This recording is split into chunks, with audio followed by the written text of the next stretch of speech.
Hey, this is Troy from Planet 76. We've got some really good Sixers-focused content coming your way today. Make sure you subscribe to the pod so you can be in the know when we release new content. Enjoy the show.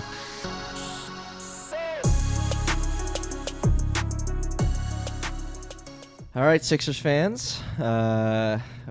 Late, early morning, whatever you want to call it, James Harden, Monday night into Tuesday, Halloween, was traded officially to the Los Angeles Clippers, and this is our immediate reaction video podcast to that and more, talking about the impact that has on the Sixers. Again, this is episode 111 of the podcast.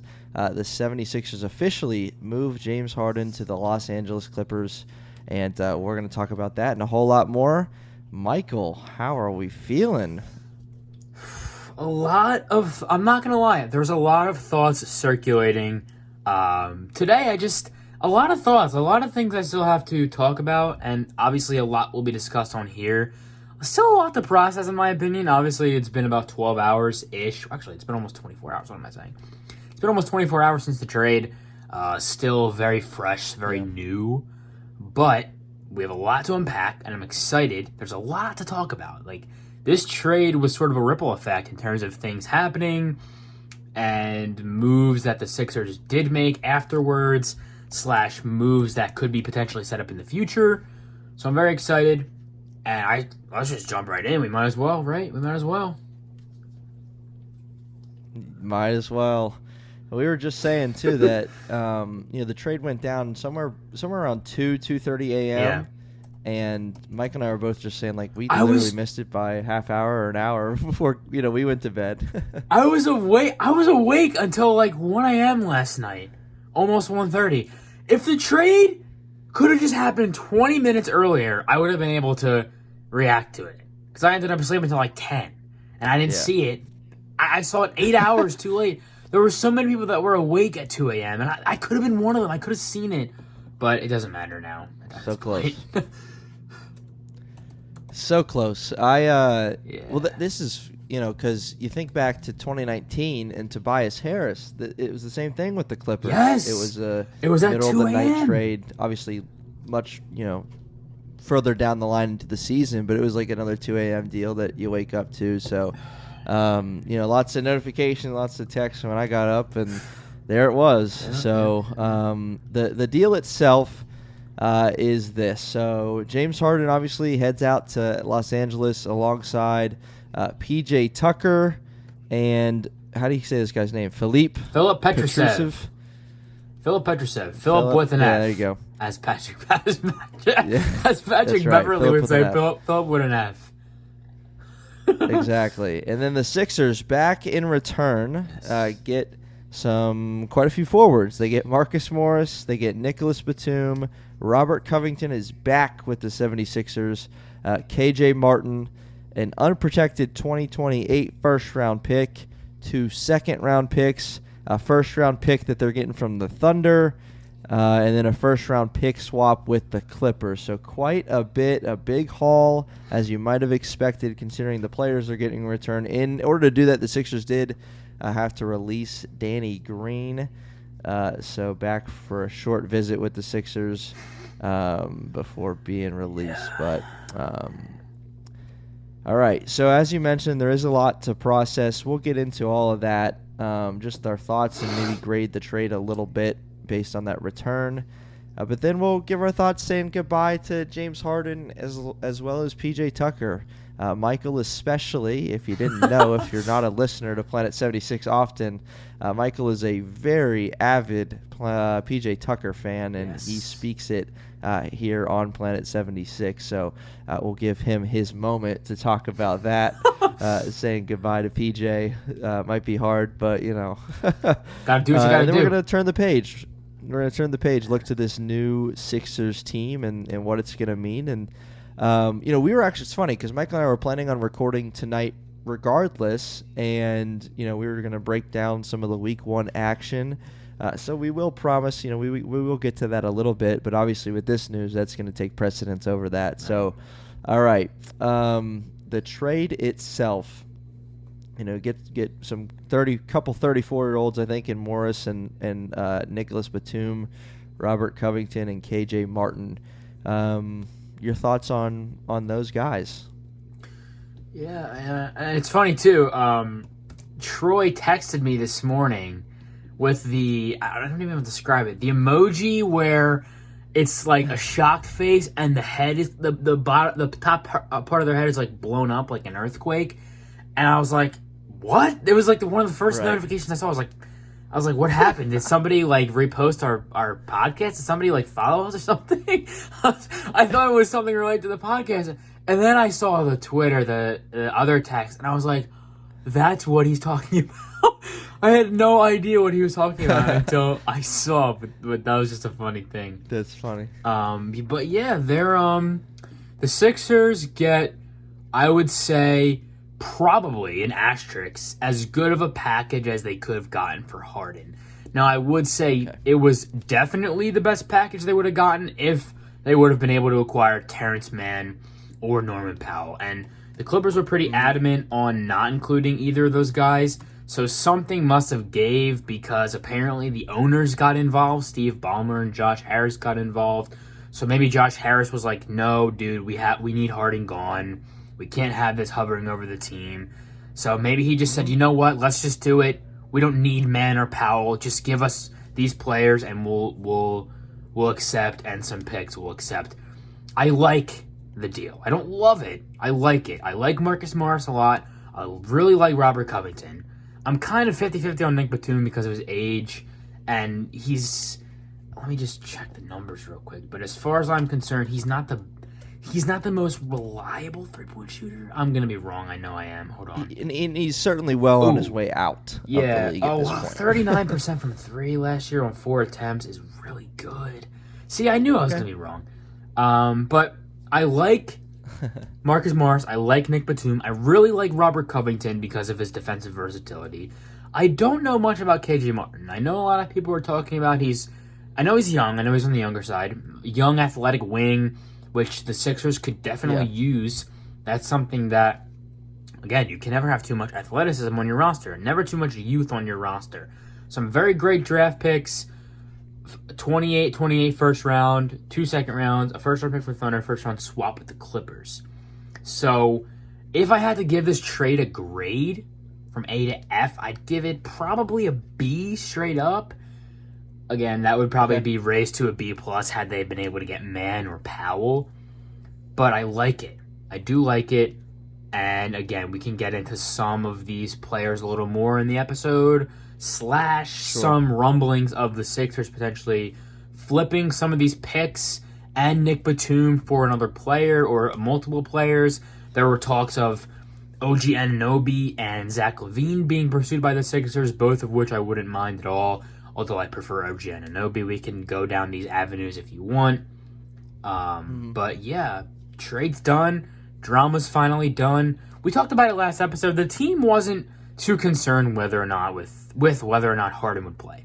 They wanted him back, but they were going to play anyway, regardless of whether he came back or not. So this isn't really something that was affecting the team per se. It was more so just affecting the way that we perceive the team, because without Harden, we didn't know what they were going to be. And yeah, without Harden, they didn't know what they could be either. But at the end of the day, they were going to play anyway. So I'm glad that this is over. I'm glad we can finally move on. I'm very excited. Even if the Sixers do keep all these players, Morris, Batum, Covington, Martin, I'm very excited to see what they can be, what they can do. We've never really seen Embiid as the focal point. Like, nobody else in his stratosphere in terms of talent, in terms of responsibility, in terms of offensive and defensive load, with players like this around him. Because it's obviously Embiid, number one, massive gap, Maxey, pretty large gap. Right. Insert whoever you want. I don't even know who the Sixers' third best player is at this point. Tobias Harris probably. But I'm very excited. I think there's a lot of potential. They're not contenders. I will say I didn't see much of that talk of them being contenders. Now they're not contenders. This is not a team that can legitimately win the championship unless Maxey really takes another leap and Embiid really takes to another level. This is not a legitimate contender, but I'm still very excited, as I was before this trade. So I'm very excited, and I'm looking forward to seeing what happens. Yeah, that you bringing that up made me think of an article that I read today regarding kind of where the Sixers sit as a contender, in that conversation. And it kind of said that, at least in terms of the Eastern Conference, the Sixers, prior to the deal, in everyone's, kind of view of it, they were fighting certainly to be the third best team in the East. Right. Behind the Bucks and Celtics, with a noticeable gap between them and then the rest of the pack. And then it said, and after this trade, the Sixers are now, competing for third in the East. So it was just kind of funny how they worded that, and I kind of agreed. Now, if you're going to tell me that, James Harden wasn't going to play until he was dealt, and they didn't deal him till game 60 or 50 or whatever, then heck yeah, like this team got better because of this, because he wasn't going to play anyway. Right. So it came sooner than I thought, for sure. Considering it didn't happen in the off season, then it made me think it could have potential to go well into the season. We've talked about that. The piece that I'm most excited about, other than like just the fact that Robert Covington's coming back, where he spent a lot of time as a Sixer. Very excited. I am excited about the KJ Martin pickup. Okay. I think KJ Martin, he's 22. You look at his numbers, he averaged almost 13 a game in Houston last season, and I get that it's Houston. But like you kind of apply the Kelly Oubre thing to that too, because Kelly Oubre was on a bad team with Charlotte last year, averaging 20. But he's still finding a way to be very good here with the Sixers, coming from a bad team to a good team. So I think maybe Kenyon Martin will surprise with some of the same there. He's still 22, but now he's entering into his fourth year. He spent two games with the Clippers before being shipped off, so most of his time obviously in Houston. But we'll see how it shakes out with him coming back, in that haul back for the Sixers. So. Marcus Morris, he's one of the guys, almost like a Patrick Beverley, who you don't like playing against. You're not really a fan of his necessarily unless he's on your team, I think would be what a lot of people would say about him. But he's an intriguing piece too. I mean, he's the one that's likely going to be inserted into the starting lineup, I guess. I don't know how much you've given thought to that, but it seems to be the one that makes sense. Taking P.J. Tucker's spot with what the Sixers have currently been rolling out. But yeah, I think a B, what you graded it, was fair. Hard to go higher than that, but it's also hard to go much lower than that, considering even how it sets them up for the future. Some things I didn't even realize as far as the Sixers cap space moving forward. In the offseason hits, they're going to be in good shape there, which they weren't prior. And certainly years prior. So Sixers have potential to make some moves beyond this, and you mentioned some names that they've been linked to with OG Anunoby and Zach LaVine. So we'll see what the Sixers do if they do make moves. But, So Sixers are saying goodbye to James Harden, a guy who came in when there was another star player who didn't want to play for the franchise, and he came in because he was having some discontentment in Brooklyn at the time. So kind of an interesting thing. Again, we didn't expect it this early into the season after it took all off season. But can we say thanks for the memories to James, even though I don't think it's as big of a scuffle as it was with Ben Simmons? No, I agree with you. But how much are we on the, let's give a tribute thanks to James Harden, or are we like, all right, man, see you later, you didn't want to play for us, good riddance?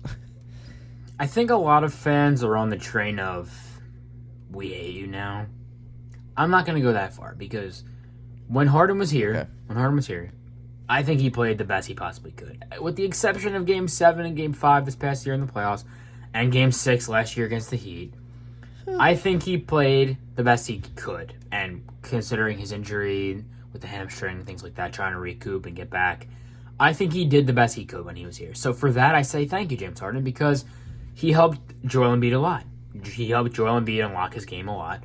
He brought a dimension to the Sixers that they didn't have, or they haven't really had ever since Jimmy Butler 6 years ago. So for that, I say thank you, James Harden. And, as for the way he went about his trade request, I don't love it because I don't think he went about it in the best way. He definitely, a lot of people were saying, oh, well, if Daryl Morey owed him money, then he should have given him money. Well, when a deal is in place between two parties, both parties have to hold up their end of the bargain. And if one doesn't, the deal falls through. That's how a deal works. And if there was a deal in place, Harden did not hold up his end of the bargain because he did not play the way he was supposed to play in Game 7 and Game 5 of the playoffs this year. That's a problem. So at the end of the day, I'm kind of mixed, but overall, I wish Harden luck. He got what he wanted. I'm very much glad that it's over, as I said earlier. I'm glad it's over. I'm glad it's done with. I'm glad we can finally move on from all of this. Right. Yeah, I think regarding the trade situation and the request, some of it on our end is as just fans who aren't behind the closed doors when those meetings are going on and things are happening. It's hard for us to wrap our head around some of it because, again, Harden opts into, on the last day, he opts into his deal in hopes of getting a trade. Now, if he so desperately wanted to go somewhere else, he could have been a free agent. And again, we don't get all of that, but the truth is, again, like, just because you request a trade and we're going to agree as the Sixers to trade you doesn't mean we're going to trade you tomorrow. Right. It doesn't mean it's going to happen automatically. Now, I know when you approach the season, it's like, okay, you still haven't traded me, but like at some point, you just gotta. The professionalism takes its own role in that, and you got to come out and be a part of the team. And there were moments, obviously, where he didn't. So little sour taste in the mouth of Sixers fans, but it's nothing like compared to a couple years ago, I think. So, and it's frankly, it's something you've come to expect with James Harden. This is now his fourth team in the last 3 years. So it's a little wild, but anyway, now to maybe a more happy segment or sad, however you want to look at this. Michael, we got to give you the floor here. You're a big PJ Tucker guy, so why don't you just take it away? I will keep this brief because I don't want to start rambling. I don't want to turn the viewer off. What I will say is that PJ Tucker spent a lot of his time in Philly being kind of underrated, not really underrated, overlooked, I would say, by the average fan, by the average Sixers fan. Oh, he sucks. He only scored 2 points. That's the common reaction to most PJ Tucker games this past year and a half since they got him. It's unfortunate because he does so many things outside of scoring to help the Sixers, to help them put points on the board, to help them stop other teams from scoring. It's a kind of thing where you have to watch games. You have to watch games with PJ Tucker, and I hate to say this, but most people don't watch games. They just sit there, oh, he had 2 points, he sucks. That's not how basketball works. A player's value to a team is not and cannot be chalked up to how many points they score per game.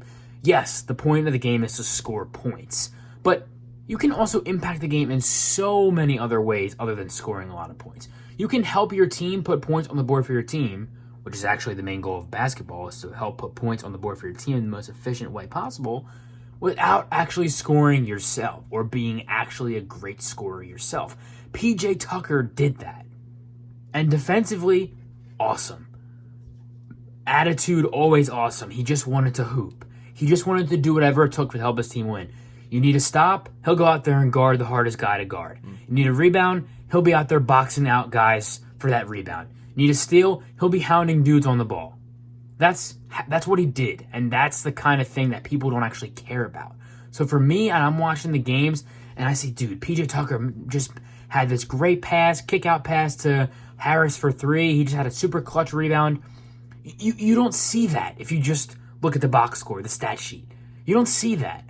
And I think, again, that's where a lot of people went missing, is because they just saw Tucker's 2 points, 1 for 3. Oh, he sucks. He's only taken 3 shots. He sucks. That's not how it works. Tucker is, in my opinion, one of the basketball treasures of the game. I hope he does well with the Clippers. I think he's going to do very well. He's going to help them just like he helped the Sixers. Yeah. And I wish him the best. I thank him for his time here. PJ Tucker tribute has concluded. I thank you all for listening. Beautiful. Beautiful. Yeah, PJ, there's a reason why so many teams, all these cities that he's been to in the NBA, that people value him because they see it from your perspective as to what he brings to the table. So, all right, anyway, the Sixers now moving forward, turning the page a little bit. 4 new guys on this team, a couple familiar faces now gone. But we know what the lineup's been so far. Tyrese Maxey, D'Anthony Melton, Tobias Harris, PJ Tucker, and Joel Embiid to roll out the starters. Now, if we were, because the name that seems to make sense there, although I've seen some people saying Covington, seems to make sense to me, is Marcus Morris rolling out in the starting lineup, which would leave the Sixers with a bench unit, or at least names. And there's a lot of guys here now. We thought we were kind of deep before. Look at these names: Patrick Beverley, Jaden Springer, Kelly Oubre, Robert Covington, Nicholas Batum, KJ Martin, Paul Reed, Mo Bamba, Daniel House, Furkan Korkmaz somehow still here. Did not get shipped off. He wanted to, but he didn't. So, oh my gosh, like how does that work? Jaden Springer has been kind of a highlight reel when he's been in. Patrick Beverley figures to be in that, leading that second unit. Kelly Oubre is obviously a lock to get minutes. Paul Reed's a lock to get minutes. We haven't seen Mo Bamba yet. Daniel House, very, very, very limited. Korkmaz, very limited. Which of these new guys do you think are locks to be a part of a Sixers 10-man rotation? This team is deep now. This team is deep, man. We got 10 guys that can play, that can really play. Starters, even if we're just assuming the starters, Marcus Morris, Beverly, Oubre, Covington, Batum, Reed, and Springer. We got 11 guys who can really, really play, plus some question marks, but they can also contribute. House, Bamba, KJ Martin probably. This team is deep. This is a deep team now. I would love to see Oubre start. I'm going to spoil some things for myself here. I'd love to see Oubre start. I don't know if it's going to happen. I wouldn't mind Morris, though. I think Marcus Morris starting is also very good. He helps a lot defensively. I mean, Oubre helps defensively, too.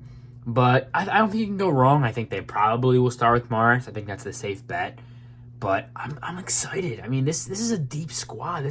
They have guys that can really, really play. And I heard rumblings of possibly, I don't know how reliable the source is because it's not Wood or Shams, but a source said earlier today on Twitter that apparently the Sixers might be looking into trading some of those picks for Monty Morris from the Pistons, point guard. You can instantly throw him in there as a legitimate guy who can play. Point guard, good, decent defender-ish, good shooter, good ball handler. You can instantly throw him into the mix of guys who can really play for this team. So then you have 12 guys who can play for this team. This is going to be exciting. And I don't know if that's going to happen, but I'm just saying, this is going to be exciting. It is going to be fun. And it will be interesting to see how the nurse decides to play it out. Again, you really like what you get, I think, in a Marcus Morris and Covington and Batum. A little older, and as we said earlier, kind of maybe on his way out of the league, certainly in the next couple of years, the 34-year-old. But KJ Martin, freak athlete, 22 years old, gives the Sixers, an added punch off the bench. And I think it's going to be neat to see how, if these guys are on the team for the foreseeable future, how it's going to play out moving forward. So, we'll see. And it's hard to speculate too much about potential moves that the Sixers could make to go after a more of a star in the league, considering we just don't know who that could be. But again, as the roster is currently constructed, that is what the Sixers look like, and they got some names to play around with and some guys to insert in certain moments off the bench for this team. So, and to catch you up to speed, if you don't know already, Sixers fans, the Sixers have played basketball. Amazing it's taken us this long to get into talking about actual basketball in this episode because of the trade, but Sixers did drop their season opener to the Milwaukee Bucks by just 1 point. Really fought back, scrapped and clawed their way to make that a game in the fourth quarter behind Tyrese Maxey's 31, Kelly Oubre Jr. in his Sixers debut, 27 points. Joel Embiid, 24 points, 7 boards, 6 assists. Tobias Harris, 20 points on 8 of 9 from the floor. But it was Damian Lillard and the Milwaukee Bucks that got the upper hand with 39 points from him and 23 from Giannis. But the Sixers' next 2 games went the Sixers' way, with the games at the Raptors and then hosting the Portland Trailblazers. Embiid dropped 34, 9, and 8 against the Raptors. And Tyrese Maxey, something about him playing the Toronto Raptors. There's just something about it. He had 34 points, 7 assists, 6 boards, and he knocked down 7 of his 9 3-point attempts. And then Maxey was very good against the Trailblazers too, as well, dropping 26 points in the 126-98 victory. Embiid again over 30 with 35, 16, 7 assists, 6 blocks, 2 steals. Tobias Harris finished with 24 on 8 of 10 from the floor. So 2 very efficient games for Tobias Harris in the early going, 8 of 9 and 8 of 10 in 2 of the 3 first games for the Sixers. So the upcoming schedule ahead, Thursday here in just a couple days against the Toronto Raptors, this time at home. And then Saturday hosting the new-look Phoenix Suns. A couple of their guys, their main stars in Bradley Beal and Devin Booker, are probably going to be out for that one. At least that's how it sounds. So maybe you can take advantage of that for the Sixers. And then Monday night against the Wizards. So hosting all 3 of these coming games this week, Thursday, Saturday, Monday. 7 o'clock, and then 1 o'clock on Saturday hosting the Suns, 7 o'clock hosting the Wizards. So, Michael, any thoughts as we round out this episode on what the Sixers have done so far and the look ahead to what's to come? It's still really early in the season, so a lot of what we said last week still stands. A lot of that still applies. And I'm excited. I'm still cautiously optimistic. Still zero expectations for this squad, but still very excited. I'd love to see 3-0 on this trip here before we record our next episode at some point next week. And, Maxey looking great. I don't have to say anything about... I don't have to say anything more about that. Tyrese Maxey's been looking amazing. I am interested to see who starts for this team, so we'll keep an eye on that. We'll talk about it next week for sure. When we record next, we'll talk about the starters, who started. Did it split? Was it a split between Oubre, insert player here? Could Covington see some starts? Possibly. I definitely am interested to see Covington back, though, because he has become a much more well-rounded player since he was last here with the Sixers. So I'm very excited for that. Okay.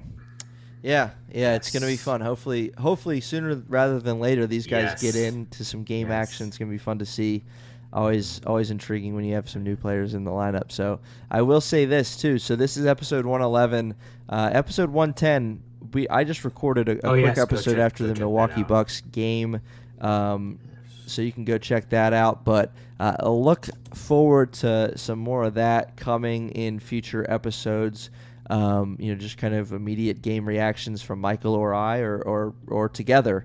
Some shorter episodes that are still going to play a factor in this. So kind of like a Planet 76 5-minute recaps we do during the playoffs, making its way into the regular season. Not every game, but certainly some big ones that we're going to try and mix those in along with the full-length episodes like you have in this episode 111. So that's all for Planet 76. This is special edition as the James Harden era in Philly is very over. Short-lived. Sixers ship him out west to the Los Angeles Clippers, and short-lived as he likes to be in most of his destinations now. But that's all for Planet 76 episode 111. We'll see you next time. If you are a Philadelphia 76ers fan, this is the podcast for you. Planet 76, a weekly podcast covering all things Philadelphia 76ers. We'll see you next time.